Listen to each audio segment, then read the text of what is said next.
Forensic science college স্থাপনের নামে জনজাতি 11 পরিবারকে উচ্ছেদের নোটিশ ঘিরে উত্তপ্ত হরিরাইপাড়া। ইতিমধ্যেই পশ্চিম জেলার শ্রীনগর থানার অন্তর্গত হরিরাইপাড়ার 11 পরিবারকে উচ্ছেদের নোটিশ দিয়েছে প্রশাসন। এ নিয়ে এলাকায় চলছে নানা গুঞ্জন। শনিবার এলাকায় র্যালি করলেন সংশ্লিষ্ট পরিবারগুলোর লোকেরা। তাদের অভিযোগ, তারা কয়েক যুগ ধরেই এই এলাকায় বসবাস করে চলেছেন। এই জমির মাটিকে ব্যবহার করে তারা বেঁচে আছেন।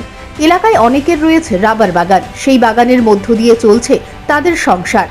1995 সালে NRECTর পক্ষ থেকে এই এলাকায় জনজাতিদের বসবাস করার জন্য জমি দেওয়া হয়েছে। এখন তাদেরকে উচ্ছেদ করে দিলে তাদের পক্ষে অন্যত্র নতুন করে বাড়ি তৈরি করা অসম্ভব। তারা কিছুতেই জমি ছাড়বে না।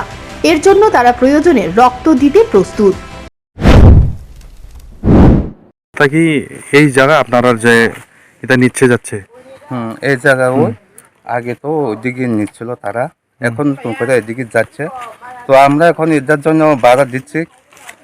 এটাই আমাদের খাওয়া থাকার সব। এই জায়গা আমরা ছাড়তেই পারবো না, কারণ আমাদের রাবার বোর্ড যেহেতু এটা আমাদের বেঁচে থাকার পথ করে দিয়েছে, এটাকে আমরা ছাড়তে পারবো না, ছাড়বো না। যাই হোক, আমরা প্রয়োজনে রক্ত দেব, রক্তের বন্যা বইতে গেলে বয়ে দেব, তবে আমরা যে ছাড়বো না। কি বলতে চাই এই রাজ্যের সিএমকে? আমাদের মাননীয় মুখ্যমন্ত্রী ডক্টর মানিক সাহাকে আমি অনুরোধ করতে চাইব যেন উনি আমাদের এই সমস্যার সমাধানকে একটু নজর দিন এবং আমাদের গরিব মানুষকে বাঁচান। আমরা তো চাই সবাই এখানে বসবাস করে থাকতে।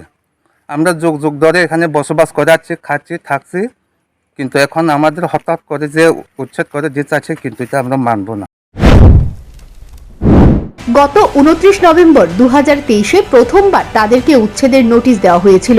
তারপর দ্বিতীয়বার 18 ডিসেম্বর 2023 তারিখে তাদের নোটিশ দেওয়া হয়েছে।